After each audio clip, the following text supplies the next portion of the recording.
알아두면 유식해지는 경제학 지식. 알류경지. 중진국 함정 미들 인컴 트랩.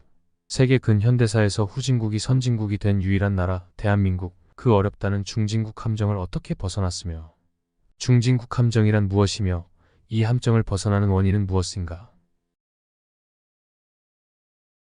중진국 함정 또는 중진국 던 미들 인컴 트랩은 세계은행이 2006 아시아 경제 발전 보고서에서 20세기 후반 국제 경제에 대한 개황을 제시하며 사용한 용어다. 과거 저소득 국가였던 나라가 중간소득 국가 미들 인컴 컨트리에 올라서는 단계에서 성장 동력을 상실하여 고소득 국가의 인컴 컨트리에 이르지 못하고 중진국에 머무르거나 다시 저소득 국가로 후퇴한 현상을 나타내는 표현이다. 2022년 세계은행 아틀라스 방법은 명목상 1인당 GNI가 1135달러에서 13,845달러 사이에서 더 성장하지 못하고 정체하고 있는 국가를 뜻하며 세계은행의 고소득 국가군 경계가 2022년 기준 13,845달러이므로 고소득 국가군 진입 전 경제성장 동력을 상실한 나라를 의미한다고 봐도 된다. 대다수가 아프리카, 아시아, 라틴 아메리카에 몰려있다. 중진국 함정은 함정이라는 이름에서 풍기는 인상과 달리 예외적인 현상이 아닌 보편적인 현상에 가깝다. 중진국 함정에 빠지지 않은 나라는 극히 드물며 선진국을 제외한 대부분의 경제성장국들이 중진국 함정에 빠졌다고 볼 수 있다. 전교 200등이 약간의 노력과 공부로 100등이 되기는 상대적으로 쉽지만 100등이 10등이 되기는 어렵고 10등이 1등이 되기는 더욱 어려운 것처럼 저소득 국가일 때는 고성장을 하다 중진국이 되면 본격적으로 경제 성장률이 떨어지고 각종 경제 위기에 직면한다. 세계은행 소속 경제학자들이 발표한 보고서에 따르면 1960년에 중진국이었던 101개 국가 중 2008년까지 고소득 국가가 된 곳은 대한민국, 아일랜드, 대만 등 13개국 뿐이다. 나머지는 50년 동안 그 상태에 머물러 있거나 심지어 더 가난해진 국가도 있다. 저소득 국가들이 저임금 제조업 등으로 개발도상국에서 중진국으로 성장하는 것은 상대적으로 수월하지만 이후 선진국으로 도약하는 것은 굉장히 어렵다는 것을 알 수 있다. 이 때문에 많은 학자들이 자유시장 경제, 자유무역, 신자유주의의 한계를 논할 때 꼭 이 문제를 거론한다.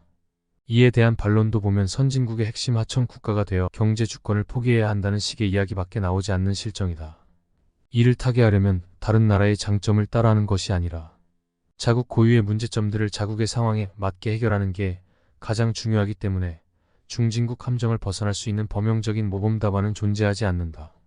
그리고 이것이 세계 대부분의 개발도상국이 선진국으로 진입하지 못하고 고전하는 이유이기도 하다. 원인, 산업구조상 문제, 기존 성장 방식의 한계. 중진국 함정 현상이 일어나는 주된 이유는 요소 투입 중심의 성장 방식이 가지는 한계인 수학 체감의 법칙 때문이다. 일단 중진국으로의 진입은 비교적 수월하다. 신흥공업국 이하의 국가들은 국가 전반적으로 개발되지 않은 부분이 많기 때문에 통치자가 상식적인 수준의 판단력으로 어느 정도의 물량만 투입할 수 있다면 후진성의 이점을 살려 중진국 입문 수준의 단계로 들어가는 게 가능하다. 쉽게 말해 후진국은 바닥에서 시작하는 만큼 올라가기가 쉬운 것이다. 비포장 도로에 아스팔트만 깔아놓으면 물류 규모가 수십 배로 증가하고 초등학교를 세우면 노동 생산성이 폭증하며 상하수도 시설만 설치하면 공중보건 비용이 크게 하락한다. 그래서 후진국은 이런 양적인 투자만으로도 가파른 성장을 할 수 있다. 거기에 낮은 인건비를 통한 선진국의 공장 역할, 특정 산업에 대한 선택과 집중, 선진국에 대한 추격자 효과 등이 합쳐지게 되면 성장 속도는 더욱 빨라진다. 이런 식으로 중진국 단계에 오르면 선진국 진입 가능성이 거론되기 시작하는데 문제는 선진국 진입은 기존의 중진국 형식의 개발로는 쉽지 않다는 것이다. 즉 대부분의 국가가 경제 발전 과정을 보면 인구가 원래 생산성이 낮던 농촌 지역에서 도시로 옮겨가는 이촌양도 도시화 현상이 나타난다. 이 과정에서 노동력이 생산성이 낮은 1차 산업, 농업, 수산업, 축산업 등에서 제조업과 서비스업으로 이동하며 또한 여성도 대부분 전업주부로 가사와 육아에만 머물다가 취업이 대폭 증가하고 소자녀화 현상이 나타난다. 사회 전체적으로 인구와 자원이 생산성이 낮은 분야에서 생산성이 높은 분야로 전환되는데 그 생산성의 차이만큼 소득이 급격히 증가한다. 하지만 그런 이동이 완료되고 인구 증가가 멈추고 노령화되면 더 이상 끌어낼 저임금 노동력 등 이용률이 낮은 자원이 고갈되니 성장이 둔화된다. 이를 이중 영역 모델 두얼 섹터 마더리라고 하며 중진국 함정을 설명하는 이론 중 하나이다. 이런 모델에 따르면 소위 일컫는 제3세계 국가와 태국, 베트남 등의 나라가 중진국 함정에 빠질 가능성이 높다. 그 결과로 후술될 중진국 함정의 전반적인 현상들이 발생하는 나라는 선진국으로 진입하기가 더욱 어려워지게 된다. 산업구조상 문제. 고도화 다각화되지 못한 산업구조. 실제로 21세기인 현재 중진국 함정을 겪고 있는 국가들은 지금도 대부분이 1, 2차 산업의 제조업, 농업, 경공업 등이나 국내 시장 위주의 서비스업, 부동산, 유통업 등으로 경제를 계속 유지하고 있고, 제조업 계열에서도 선두주자가 아니어서 선진국에 막대한 로열티를 지불하고 원천 기술을 수입하여 제품을 생산하는 경우가 대부분이다. 경제개발 초창기 시절부터 시작한 산업의 육성으로 중진국으로의 경제 발전을 이룬 나라는 시간이 흐름에 따라 경제 궤도가 안정화되어 예전의 폭발적인 경제 성장을 계속 이어갈 수 없다. 결국 선진국으로 진입하기 위해 산업의 고도화 다각화는 절대적으로 필수 불가결한 조건이다. 이를테면 대한민국은 300산업, 가발신발 제조 경공업, 조선자동차석 유화학기계 산업 중화학공업, IT 바이오 금융 문화 등 3, 4차 산업으로 순서적으로 전환함에 따라 경제적으로 선진국으로서의 자격을 인정받는 데 성공하였다. 만약 21세기에 들어서도 대한민국이 개발도상국 시절과 다름없이 경공업에만 의존한 채 체질 개선을 하지 않았다면 양상은 확실하게 달라졌을 것이다. 동아시아의 일본, 한국, 대만은 전후 20세기에 걸쳐 산업 구조의 고도화, 다각화에 성공하여 단기간에 중진국 함정에서 벗어나 선진국에 진입했다. 반면 중진국 함정을 겪고 있는 나라들은 대부분 이러한 과제에 성공적인 해법을 제시하지 못하는 경우가 된다. 규모의 경제를 통해 중진국 진입에 성공한 대부분의 국가는 중진국에 진입한 지 한참 시간이 지난 시점에도 여전히 과거의 주력 산업을 그대로 유지하게 되어 정체가 시작된다. 결국 산업의 다각화 4차 산업, 금융업, 문화산업, 선진화, 독자적인 원천 기술 개발 등이 이루어지지 않아 차세대 산업 경쟁에서 도태되고 선진국으로 진입하는 성장 동력을 잃게 된다. 산업 구조상 문제. 낙후된 제조업. 21세기 현재 선진국으로 진입한 국가들은 대부분 19세기에서 20세기 전반의 제조업을 발전시켜 공업화를 이루고 서비스업 위주로 경제를 재편하였다. 선진국 중 가장 서비스업의 GDP 비중이 낮은 대한민국의 비중이 57%고 미국은 77.6%, OECD 평균은 71%다. 오늘날 고도 경제 성장을 이루고 있는 신흥공업 국가 개발도상국도 선진국의 뒤를 따라 1차 산업에서 제조업 위주로 경제가 전환하고 있거나 이미 전환이 완료된 상태다. 문제는 기술력과 자본의 격차로 인해 이들 국가 대부분이 중공업이나 첨단 산업 등 자본 집약적 또는 기술 집약적 산업을 육성하지 못했다는 점이다. 이 국가들의 제조업은 선진국의 투자에 크게 의존하고 있으며 그 발전 수준은 대부분 의류, 식품 가공 등 부가가치가 낮고 노동 집약적인 경공업, 그것도 원자재의 단순 가공이나 수입 부자재를 가공하는 수준에서 벗어나지 못하고 있다. 이런 나라들은 개도국일 때는 저임금으로 선진국 대기업의 하청을 받아 발전하지만 중진국이 되며 임금이 비싸지면 선진국 기업들이 임금이 더 싼 다른 지역으로 하청을 바꾸며 경제위기를 맞고 중진국 함정에 빠진다. 쉽게 말해 국가 자체가 선진국의 하청 기지 이상으로 나아가질 못한다. 제조업 발전을 위해서는 노동력의 질적 향상과 고도의 사회 인프라가 필요한데 산업혁명으로 이 단계를 밟은 선진국들은 최소 수십 년에서 길게는 2세기 정도에 걸쳐 막대한 투자를 하고 수많은 시행착오를 거친 끝에 수준 높은 노동력과 고도화되고 안정적인 인프라를 갖추었다. 그러나 신흥공업 국가 개발도상국은 이런 문제를 등한시하거나 또는 문제 해결에 노력하더라도 아직 성과를 내지 못하고 있다. 저가 브랜드가 고가 브랜드로 거듭나기란 단순한 품질 향상 이상으로 상당히 어렵다는 것을 알 수 있다. 그러나 그 밖의 후발주자 국가들은 그들을 훨씬 넘어서는 역량을 가진 선진국과 경쟁 우위를 잡기 위해 몇몇 산업을 중심으로 집중 투자를 하였고 관광업 등 서비스업이나 자원산업에 집중하여 중진국으로 손쉽게 진입하는 경우가 많았다. 그러나 이런 경제적 성장은 그 기반이 불안정하거나 자체 개선이 매우 어려워서 실상을 들여다보면 내실 없는 쭉정이에 가깝다.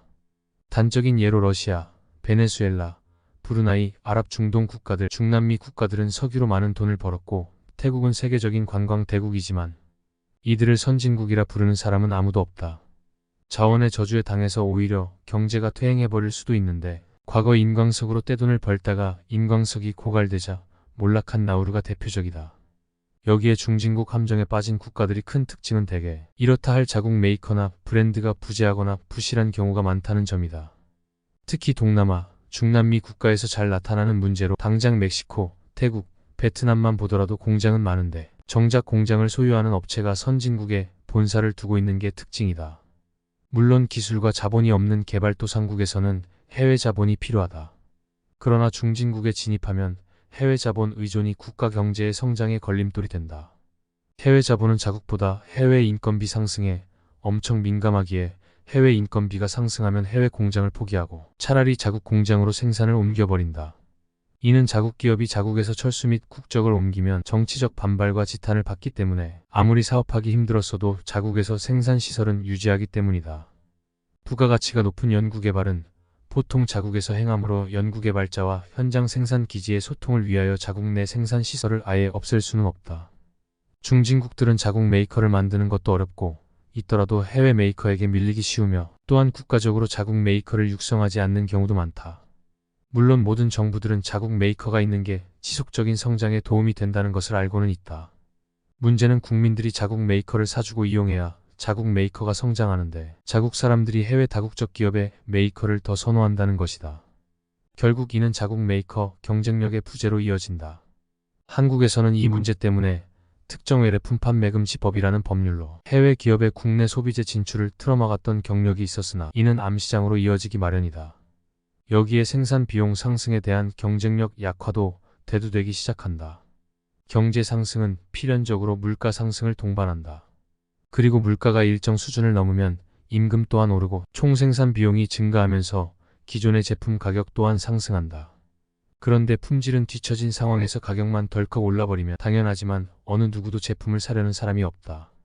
옛날처럼 싼 맛에 판매하는 경쟁력을 잃어버리는 것이다. 즉 품질은 선진국에 밀리고 가격은 후진국에 밀리는 샌드위치 상황에 몰린다. 여기서 과감한 기술 개발, 고부가 가치와 산업 다각화에 실패하면 경제 성장률이 떨어지면서 중진국 함정에 걸리는 것이다. 1990년대 한국은 가마우지 경제라는 말이 유행한 적이 있는데 바로 이런 상황을 우려하는 발언이었던 것이다. 대외 경제 측면의 문제도 발생하는데 후진국에서 중진국으로 경제가 발전하는 동안 당연히 해당 국가 화폐에 대한 절상 압력도 가해지게 된다. 이는 수입 비용을 낮춰 국내 물가를 억제할 수 있는 효과를 내주기도 하지만 수출 제품의 가격 형성에는 악영향을 미치게 되고 이 역시 적절한 통화 정책을 세우는데 어려움으로 작용하게 된다. 그나마 중진국 함정에 빠진 것으로 보이는 중국은 이 문제에 있어서는 사정이 나은 편이다. 강력한 내수 시장과 기술 혁신을 통해 단순 가공 수출에서 벗어나 첨단 산업을 육성하는 데 성공했기 때문이다. 그러나 중국도 부동산 시장의 몰락과 첨단 산업의 미국의 견제에서 자유로울 수 없어 중진국 함정에서 빠져나오기는 어렵게 보인다. 산업 구조상 문제, 기술 발전에 따른 선진국 문턱 강화. 기존 경제 체계 내에서도 중진국 함정 탈출은 매우 어렵다고 알려져 왔다. 만약 쉽거나 벤치마킹 전략으로 재현이 가능했다면 한국의 부흥을 두고 한강의 기적이라는 표현은 나오지 않았을 것이다. 대한민국의 초고속 성장에는 시대적인 운이 따라준 측면도 분명히 있었다는 해석이 상당하다. 요컨대 대한민국이 단기간에 경공업과 중화학공업을 거쳐 첨단 산업을 주력으로 하는 선진국으로 도약할 수 있었던 이유 중 하나가 냉전이라는 국제 정세에 있었다는 것이다. 철의 장막과 중국의 공산화 이후 제2세계 진영이 제1세계와 완전히 분리된 당대 국제 정세 속에서 대한민국이 중국과 같은 거대한 잠재력을 지닌 제2세계 진영과의 경쟁을 피하고 우호적인 제1세계 진영과의 교류의 역량을 집중할 수 있었던 것이 한강의 기적의 원동력 중 하나였으며 따라서 냉전이 종식되어 자유무역 시대가 본격화하고 중국이 개방되어 발전한 오늘날에 이르러서는 과거 한국의 발전 전략을 벤치마킹하는 것으로 선진국에 진입하는 것이 불가능하다는 해석이다. 구공산권 국가들 중에 탈출 사례가 있기는 하나 이들 국가조차 2차 세계대전으로 인한 피해와 공산화 이후 자본주의로의 체제 전환 직후의 혼란 때문에 지속적인 성장이 어려웠을 뿐 원래는 선진국에 근접한 국가들 뿐이었다. 발트 3국, 체코, 슬로바키아, 슬로베니아 같은 나라는 공산권에 속하지 않았으면 개개인의 생활 수준은 이미 고소득 국가 반열에 들었을 국가들이다. 한편 개발도상국들에게는 절망적이게도 AI, 로봇, 드론, 메타버스 등으로 대표되는 제4차 산업혁명의 물결은 저개발국의 편이 아니다. 미국이 단번에 남미 반미 좌파 블록을 날려버리고 전략적 경쟁자인 러시아의 경제까지 타격을 입힌 것은 군사력이 아니라 셰일 가스 수압 파쇄법이었던 것처럼 대부분의 첨단 기술 혁명은 선도자의 편이다. 선진국과 후진국의 첨단 기술 격차는 시대가 지날수록 더욱 벌어지는 현상을 보이는데 2020년대 세계를 강타한 코로나19 대유행 사태 속에서 대봉쇄로 인해 가장 극단적인 피해를 본 국가 역시도 선진국이 아니라 개도국이었다. 같은 역성장이라도 선진국은 국민들의 의식주 걱정까지 할 정도로 극단적인 경우는 흔치 않았지만 개도국은 그야말로 정부와 국민이 같이 파산하여 집과 일자리를 잃고 진짜로 거리로 내몰리는 지옥도가 펼쳐졌다. 특히 4차 산업기술의 진보에 따른 노동력 절감 효과로 인해 중진국 함정을 겪는 국가들의 공산품, 수출 주도형 경제성장 효과가 잘 먹히지 않고 있다. 실제로 동남아 국가들은 본래 선진국 다국적 기업들의 하청 공장 기지로서 자국민들의 값싼 노동력을 제공하고 생산된 상품을 가공, 수출하면서 자국의 경제성장을 견인하고 있는 상황인데 21세기에 들면서 정확하고 신속한 일처리가 가능한 로봇이 기존의 인간들을 대체하는 현상들이 조금씩 현실화되는 상황에서 현지 공장을 운영하는 수요가 감소하는 현상이 전 세계적으로 대세가 되고 있다. 실제 2010년 이후 자동화와 인공지능 기술의 급속한 발전으로 최소한의 관리 인원으로 돌리는 스마트 팩터리가 현실화되면서 저임금을 보고 중국인도 동남아에 공장을 세웠던 선진국 업체들이 자국으로 유턴하는 현상이 나타나고 있다. 대표적으로 아디다스는 독일의 로봇과 3D 프린터를 이용한 다품종 소량 생산 시스템을 구축했으며 그동안 OEM 생산을 담당하던 동남아시아의 하청 공장들을 매년 줄이고 있다. 노동 집약 산업이라던 신발과 의류 등 경공업조차도 더 이상 저임금에만 집착하지 않는다는 것이다. 이런 현상은 국내 기반의 기술이 부족하고 자국 기업이 튼튼하지 못한 동남아 국가들에게 경제 발전에 상당히 치명적인 영향을 줄 것으로 전망된다. 게다가 21세기 들어 선진국들의 자국 우선주의 경향이 심해지고 있다. 예를 들어 도널드 트럼프 전 미국 대통령은 집권 시기 자국의 일자리 문제를 해결하기 위해 생산 공장을 기존의 개도국들이 아닌 국내에 유치하고자 엄청난 노력을 기울였다. 당연히 선진국의 수출 비중이 큰 개도국들에게 좋을 것이 없다. 엎친 데 덮친 격으로 2020년 코로나19로 인해 수출입이 통제되어 자국 내 생산 기반을 개도국으로 많이 이전한 선진국들이 물자 수급에 어려움을 겪게 되는 상황이 발생하게 되었다. 또한 과거와 달리 일자리가 줄어도 좋으니 스마트 공장 형태로라도 유턴을 환영하는 게 선진국의 추세라 개도국 아웃소싱이 줄어들 가능성이 더 높아지고 있다. 여기에 연구 개발과 이를 통한 생산성 향상도 선진국들에 비해 저조한 편이다. 중진국까지는 선진국 제품을 싸게 생산하거나 폭제 생산하는 것만으로도 성장할 수 있지만 선진국이 되려면 결국 생산성을 향상시켜야 한다. 동원할 수 있는 저임금 노동력이 언젠가는 고갈되어 임금이 높아지기 때문이다.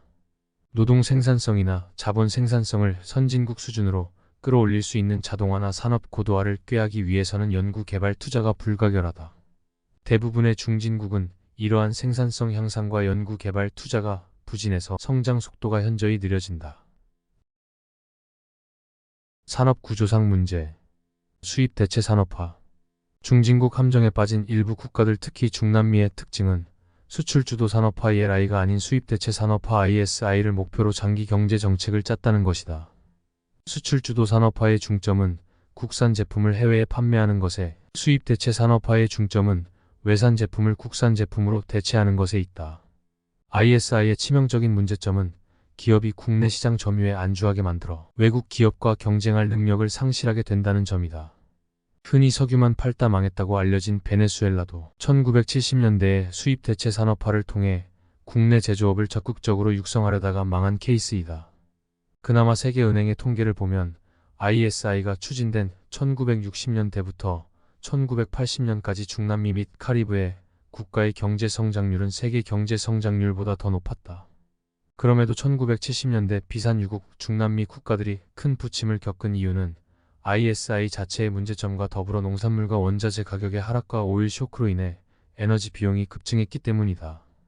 산유국인 중남미 국가들 멕시코, 베네수엘라 등은 같은 시기 오히려 오일 쇼크로 ISI를 추진할 재원을 확보하고 여기에 막대한 외채까지 끌어들여 ISI를 추진했으나 1980년대 중반 유가가 하락하자 타격을 입었다.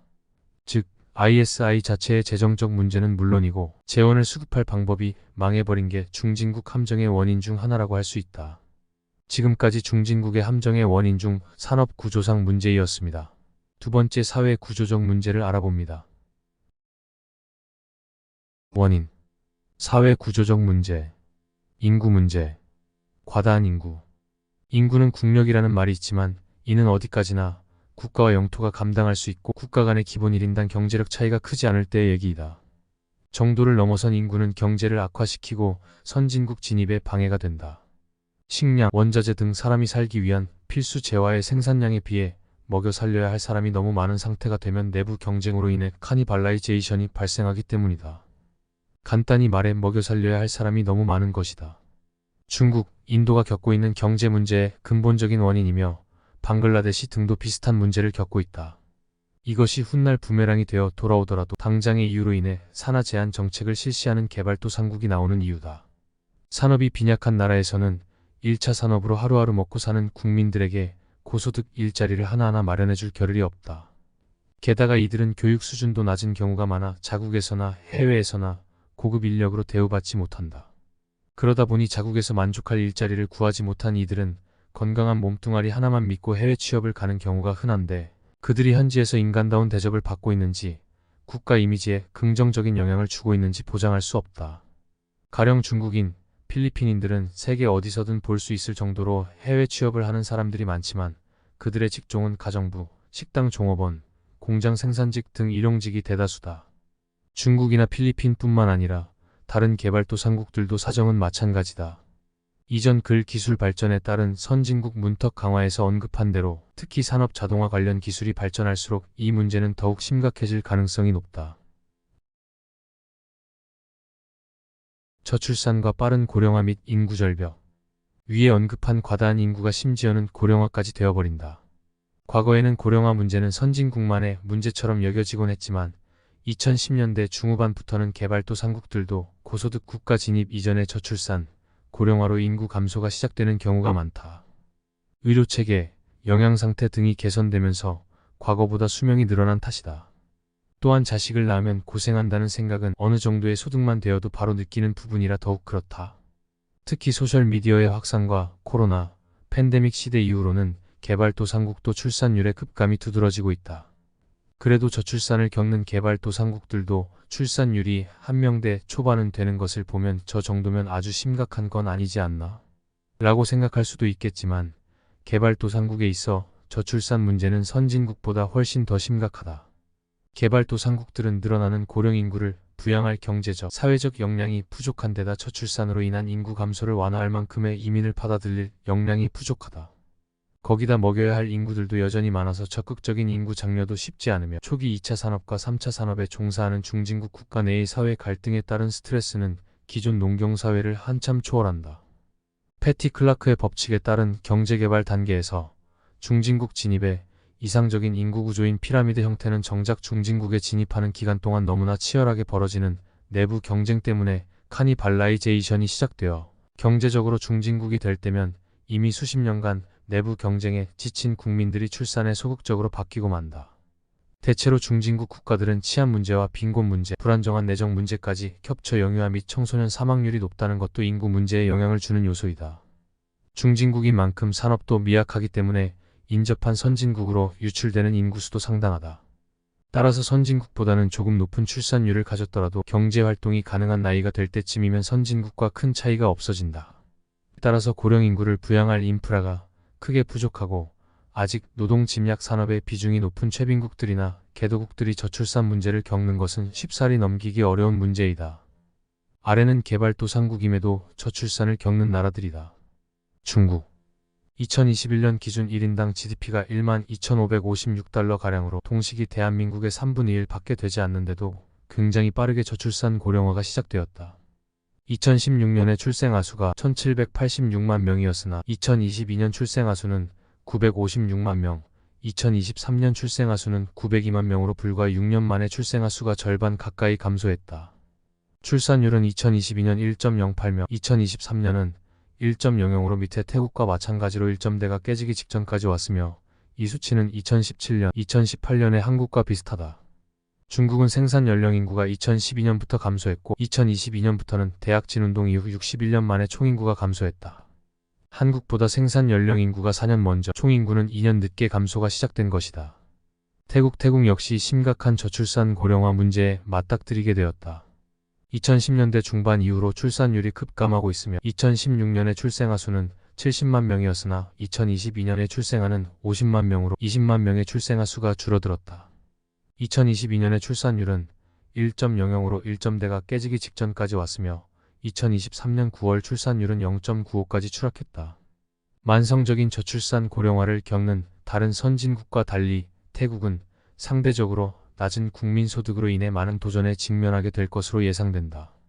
필리핀, 말레이시아, 인도네시아, 스리랑카, 네팔, 방글라데시, 베트남 등의 아시아의 중진국들도 출산율이 2%로 감소했으며 그 인도마저 2020년 2.03명, 2021년 1.99명으로 감소했다. 베트남의 경우 1인당 GDP가 5,000달러가 채 되지 못했음에도 고령화 사회에 진입했고 중위 연령도 32.7세로 상승했다. 브라질, 아르헨티나, 멕시코의 출산율도 1.5명 정도로 감소했으며 칠레, 우루과이, 코스타리카 등의 국가들은 아예 1.3명 밑으로 감소해 초저출산 추세에 접어들었다. 카리브 국가들은 IT를 제외하면 거의 모든 국가들의 출산율이 2명대 밑을 밑돌고 있다. 튀르키예 2018년까지는 2.0명 이상을 꾸준히 유지하였으나 코로나와 에르도안의 저금리 정책으로 화폐 가치가 하락하고 물가가 폭등하면서 젊은이들이 출산을 기피하기 시작했다. 더 놀라운 것은 출산율 2.0명이 깨진 이후에 고작 5년 만인 2023년에는 급기야 1.5명대까지 급락했다는 것이다. 그나마 유럽 국가들보다는 안정적인 출산율을 보여줬던 튀르키예가 이제는 유럽연합 평균까지 떨어져 버렸다. 특히 이스탄불 같은 대도시는 1.28명으로 이미 초저출산으로 진입한 상태이다. 튀르키예 1020 세대가 반에르도안, 반이슬람 성향이 강해서 탈종교화가 급속도로 이루어지고 있기 때문에 선진국에 진입하기도 전에 초저출산 추세에 접어들 가능성이 매우 커졌다.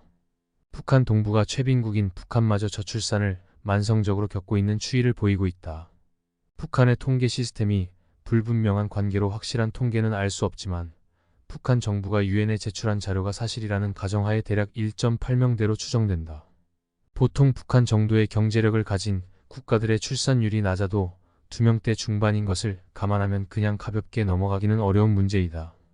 아프리카 그나마 세계 인구 증가의 화수분이라 할 만큼 현재 진행형으로 베이비붐이 일어나고 있으나 이들 역시 추계 인구 전망이 하향 조정이 불가피했다. 아프리카 국가들에도 피임이 보편화함에 따라 출산율이 감소하고 있으며 이들 국가들의 출산율 감소는 세계 인구 추계 전망의 조정에도 영향을 끼쳤다. 양극화 확대.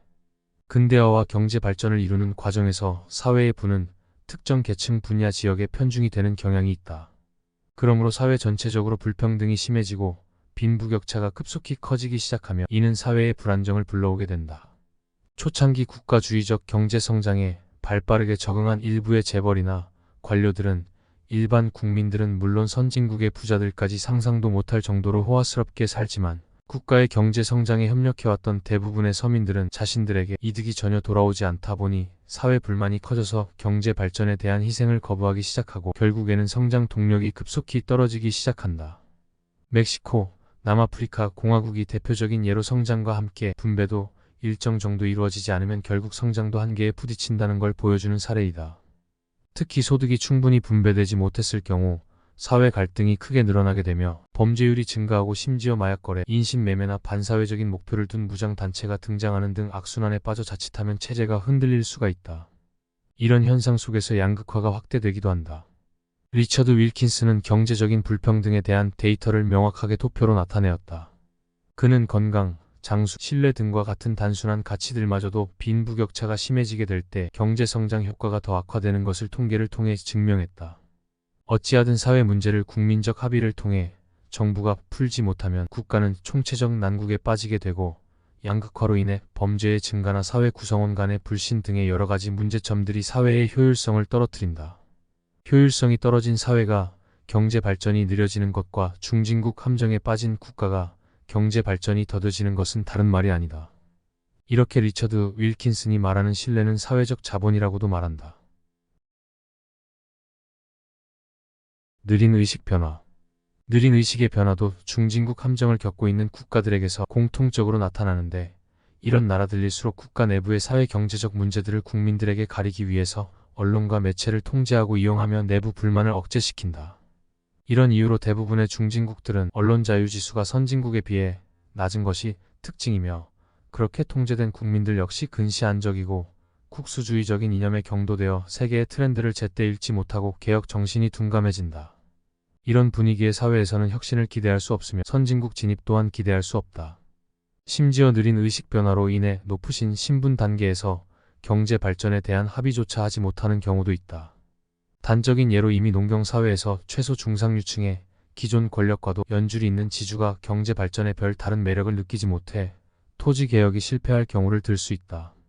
이 경우 고위층 전반이 산업 구조를 다각화하고 전 국토의 기초 인프라를 정비하는 대신 기존의 경제 구조에 집착해 소정료를 통해 먹고 사는 공장 없는 불로소득층으로 안주해버리는 경우가 잦다. 느린 의식의 변화로 발생하는 가장 큰 악영향은 중진국 스스로가 자국에서 발생하는 문제점들을 현실 부정하여 축소에 꾹꾹해 하여 선진국으로 도약할 수 있는 타이밍을 놓쳐버린다는 것이다. 중국의 경우 2000년대부터 언급된 중국 경제는 겉보기와 달리 보완해야 할 문제점이 산적한 상황이며 자칫하면 중진국 함정에 걸릴 수도 있다. 라는 국내외적인 경고를 잘 나가고 있는 우리나라를 질투하여 모함하는 것뿐이다라고 무시하다가 실제로 그렇게 되고 있는 징후가 상당히 농후하여 경제가 정체되고 있는 것이 대표적이다. 한국만 하더라도 1996년에 OECD 가입 후 얼마 가지도 않아 국가 경제가 위기에 빠졌다. 그나마 한국은 한국병이라고 불렸던 산업화 이후 추진했던 압축식 경제성장에 대한 병폐를 반성하고 이를 근본적으로 개선하는 뼈와 살을 깎는 피나는 노력을 해서 몇 년 안에 경제 위기를 극복하고 완전하게 선진국 도약에 성공할 수 있었으나 이는 세계적으로도 상당히 드문 사례다. 아직 한창 성장하고 있는 중진국에 한번 닥친 경제 위기는 자국의 근본적인 병폐를 똑바로 인식하고 고치지 못하면 중진국 함정에 장기적으로 빠지는 결정적인 이유가 된다. 자국의 문화나 여타 독자적인 요소로 인한 문제점들은 병으로 치자면 고질병인데다 그게 관습으로 자리 잡아버려 극복은커녕 그 문제점을 직시하는 것조차 터부시되는 경우도 많다. 물론 어쩌다가 진보적인 정치 세력이 출현하여 개혁 의지를 보이고 노력한 사례가 역사적으로 없지는 않았다. 하지만 이러한 시도는 출발 단계부터 너무 급진적이고 독선적이면서도 미숙했고 반대 세력 기득권들의 방해와 더불어 일반 국민들의 지지도 받지 못해 성공하지 못했다. 오히려 나라가 기존보다 더 퇴행할 수 있는 확률이 더 높아서 중진국 함정을 겪는 대부분의 국가들은 개혁을 시도하지도 못하는 경우가 많은 게 21세기 현재의 실정이다. 낮은 인적 자본 수준. 중진국 함정에 빠진 국가들의 고등학교 진학률은 통상 50%도 되지 않는다. 이는 미래 산업에 종사할 수 있는 인적 자원의 문제로 귀결된다. 인적 자원이란 노동자로서 국가 경제에 기여할 수 있게 하고 동시에 자신과 가족이 더 나은 삶을 살 수 있게 만드는 모든 요소를 의미한다. 예컨대 건강, 영양, 교육 등이다. 이런 요소는 한 국가의 사람들을 더 나은 노동자이자 더 나은 시민으로 만든다. 국가가 중진국 함정에 빠지지 않으려면 풍부한 인적 자원이 필요하다. 인적 자원과 국가 경제 성장이 비례하는 것은 명백한 사실이다. 오랫동안 후진국에 머물러 있는 국가들은 보통 교육률이 매우 낮다. 방글라데시, IT, 에티오피아 같은 국가들을 보면 고등학교 교육을 받은 노동 인구의 비율이 15% 미만이다. 중진국들에 해당하는 국가들은 평균적으로 고등학교 교육을 받은 노동자가 전체 노동 인구 중 절반도 되지 않는다. 예컨대 2015년 브라질의 노동 인구 가운데 47%가 고등학교 교육을 받았다. 멕시코의 경우는 35%였고 터키는 37%였다. 그러나 여러 세대에 걸쳐 부유하고 번영한 국가들은 아주 높은 비율의 인적 자원을 갖고 있다. 예컨대 미국에서는 노동 가능 인구의 약 90%가 고등학교 교육을 받았고 독일은 87%, 일본은 90% 이상이다. 이 국가들의 동향은 명백하다. 세계 최고 부국들의 모임이라 할 수 있는 OECD 회원국들의 고등학교 진학률은 평균 78%이다. 한국, 대만, 아일랜드 등의 국가들이 빈국에서 선진국으로 도약할 수 있었던 것은 모두 고등학교 교육 이수율이 높았기 때문이다. 1980년대에 한국은 개발도상국임에도 불구하고 고등학교 진학률이 70%가 넘었다. 이는 당시만 해도 한국보다 잘 살았던 라틴 아메리카 지역 국가들보다 높고 선진국들의 진학률과 거의 같았던 것이다. 그러나 2015년 기준 중국에서 고등학교 이상 교육을 받은 노동력의 비율은 30%였다. 중진국들 평균보다도 낮은 수치이다. 이것이 중요한 이유는 많은 중진국들이 적의 발국 시절에 저소득 제조업으로 경제적인 급성장을 이룩할 수 있었다면 중진국 정도 수준이 되면 다른 수준의 일자리에 맞는 높은 수준의 교육이 필요하기 때문이다. 빈곤국에서 풍부한 일자리인 좋은 농부가 되기 위해서는 많은 정규 교육이 필요하지 않다. 중진국에서 가장 많은 일자리인 건설 현장이나 조립 라인의 좋은 노동자가 되기 위해서도 많은 정규 교육이 필요하지 않다. 하지만 고소득 국가들을 지탱하는 직업인 사무직이나 첨단 기술 공장의 기술직, 고임금 서비스업의 매니저나 전문가로서 성공적으로 일하려면 좋은 교육이 필요하다. 고임금 일자리에서 성공할 수 있는 교육을 갖춘 노동력 없이는 어떤 국가도 고소득과 높은 경제 성장률을 유지할 수 없다. 더군다나 오늘날의 기술적 변화는 이런 기술을 가진 이들에게 유리해지고 있기 때문에 선진국들에게도 고학력 노동력이 더욱 중요해졌다. 즉 저개발국들이 양적인 성장으로 중진국으로 도달할 수 있었지만 선진국이 되기 위해서는 질적인 성장을 이루어야 한다. 이는 전체 노동자들의 평균적인 수준의 질적 향상이 이루어져야 가능한 것이다. 일각에서는 중국과 인도 같이 인구가 많은 중진국은 고등학교 진학률이나 대학교 진학률이 아무리 낮아도 고등학교 교육 이상을 받은 사람의 숫자가 몇 억은 넘어가므로 큰 문제가 되지 않는다고 주장하기도 한다. 물론 이러한 인구 대국들은 다른 나라들에 비해 인구가 비정상적으로 많기에 상대적으로 적은 진학률만으로도 고등학교를 졸업한 노동 가능 인구가 웬만한 나라들 전체 인구보다 많은 것은 사실이며 그것을 통해 성장할 수 있었다. 그러나 선진국이 되기 위해서는 1인당 GDP가 높아야 한다. 1인당 GDP는 외부와의 경쟁이 아니라 자신과의 싸움이라고 할 수 있다. 중국과 인도가 전체 GDP는 세계 5위 안에 들어도 이들을 선진국이라고 부르지 않는 이유인 것이다. 경제를 더욱 발전시키고 싶다면 국민의 학력과 인간 개발 지수가 일부 계층과 일부 지역에 국한되지 않고 전국민적으로 고루 성장해야만 한다. 이것은 최소한 고등학교 진학률 정도는 높아야 가능한 일이다. 무엇보다 1인당 GDP는 소수 엘리트 계층의 활약만으로는 높일 수 없다. 당연하게도 GDP는 나머지 모든 저숙련, 저학력 노동자들의 생산량까지 모두 합쳐서 내는 통계이기 때문에 소수의 고학력자가 아무리 많은 수입을 벌어들인다 해도 그들보다 몇 배 이상 많은 저학력자들이 변변치 않은 수입으로 가난하게 살고 있다면 국가 전체의 평균은 낮을 수밖에 없다. 그 저숙련 노동자들의 학력과 일자리를 개선시키지 못한다면 선진국 진입은 원천적으로 불가능하다. 따라서 인적 자본은 미리 축적되어야 한다. 한 집단의 어린이들이 21세기에 기본적인 교육을 받는데 12년이 걸린다. 교육이 중시되기 이전에 태어난 더 나이 많은 세대를 포함해 전체 노동력의 교육 수준을 높이려면 훨씬 많은 시간이 걸릴 것이다. 45년 정도 걸린다는 의견도 있다.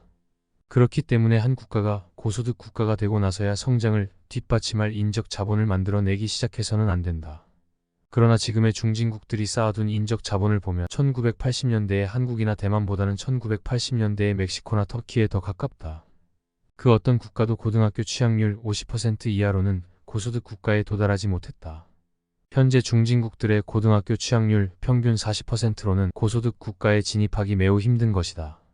한편 낮은 수준의 인적 자본은 향후 신성장 동력 개발에도 영향을 미칠 수 있다. 대체로 절대적인 물자 부족의 단계를 지나서 그럭저럭 먹고 살 만한 경제를 갖추기 시작하면 선진국 진입을 위한 본격적인 경쟁이 대두된다.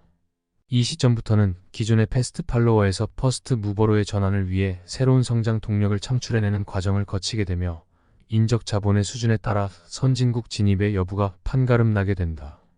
여기서 개인의 창의력과 자율성이 크게 중요해지며 인적 자본의 수준은 창의력과 자율성을 발휘할 토대를 마련해준다.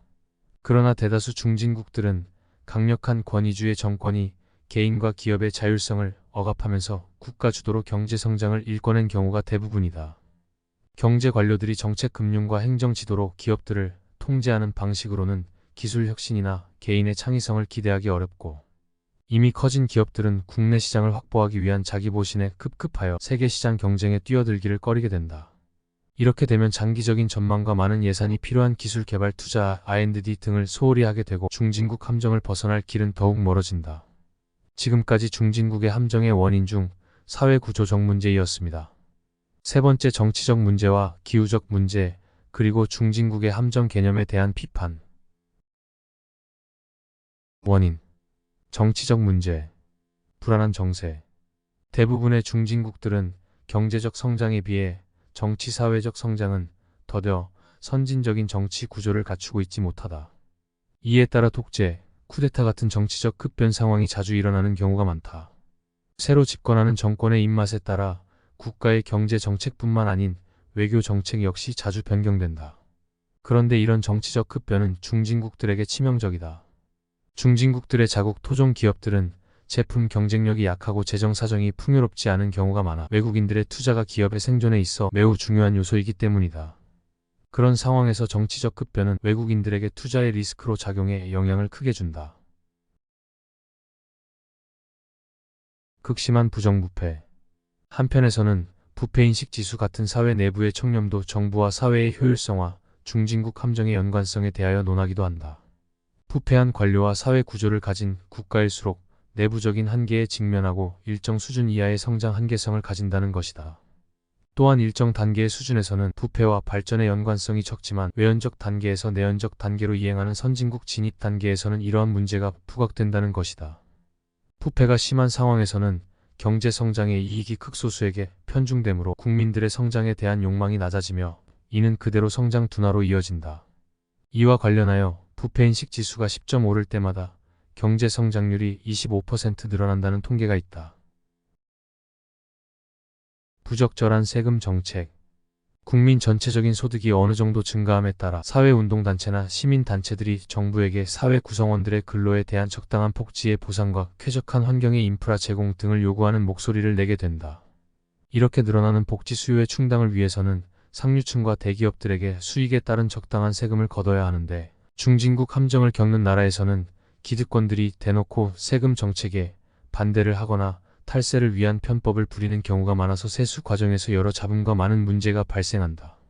게다가 이렇게까지 언급이 될 정도면 위 문단처럼 정부 자체까지 부패한 경우가 많아서 거둔 세금조차도 효율적이고 공정하게 사용하지 못하는 경우가 대부분이다. 기후적 문제. 열악한 기후 환경. 일반적으로 선진국으로 평가받는 나라들은 최소 30도 이상의 중위도에서 고위도에 위치하며 기후는 대체로 습도가 적당한 온대에서 냉대 기후를 띈다. 반면 개발도상국과 최빈국은 대체로 열대 기후이거나 사막이 많다. 이는 아무래도 어느 정도 농업 생산력이 기반이 되어야지만 인구 확보가 가능하기 때문인 것으로 생각된다. 19에서 20세기에 에어컨과 냉장고가 개발되기 전까지 열대 지역은 노동 생산성이나 식량 보존성이 매우 열악했기 때문이다. 더욱이 습하기까지 한 열대우림 지역은 근현대 의학의 발전 이전까지 전염병에 취약하였다. 그 때문에 오늘날에는 서아시아, 동남아시아가 유럽이나 동아시아 국가들과 인구 밀도에 큰 차이가 나지 않지만 근대 이전만 해도 이들 지역은 후자에 비해 인구가 확연히 적었다. 유럽이나 동아시아는 중세 인구에 비해 현대에 10배가량 증가했지만 서아시아, 동남아시아는 이를 훨씬 상회하여 30배 이상 증가했다. 그런데 오늘날 선진국의 경제 선진화는 대체로 19세기에서 20세기 초반에 적정 규모의 인구를 확보해 산업화에 성공한 국가들을 중심으로 진행되었기 때문에 20세기를 한참 지나서야 인구 폭발이 일어난 지역은 크게 뒤처지게 되었다. 막상 20세기 중반부터 열대건조기후권 국가들이 인구상의 체급을 키우고 나니 점차 전쟁의 인정물적 비용 증가, 유엔의 존재 등으로 리스크가 커지며 과거처럼 힘으로 밀어붙이는 방식으로는 부를 축적하기 어려워졌고 급속한 기술 발전으로 IT 산업, 집적화된 금융업, 관광업 등 적은 인구로도 대량의 부가가치를 창출할 수 있는 경제적 원천이 늘어났다. 이 탓에 이 시점부터는 선진국은 선진국만의 시장을 형성하고 중진국은 사회구조적 문제에서 지적하는 많은 인구의 문제점만 떠안게 되면서 선진국, 중진국의 격차가 고착화되었다. 기후변화의 취약. 열대건조기후 지역은 지구온난화의 피해를 더 크게 받는데 안 그래도 고된 기후가 더 극단적으로 건조해지거나 습해지고 더 더워지는 등 순전히 손해만 본다. 극단적인 예시로 태평양 섬나라들은 해수면 상승으로 국토 수몰 위기까지 겪고 있는데 이는 기후변화로 인한 대응 역량을 넘어서 아예 인류 문명 존속마저 흔들리는 케이스에 해당한다. 이런 것은 전 국토를 장벽으로 두르는 SF적 초과학이 아니고서는 현 기술 수준으로는 대처 자체가 불가능하다.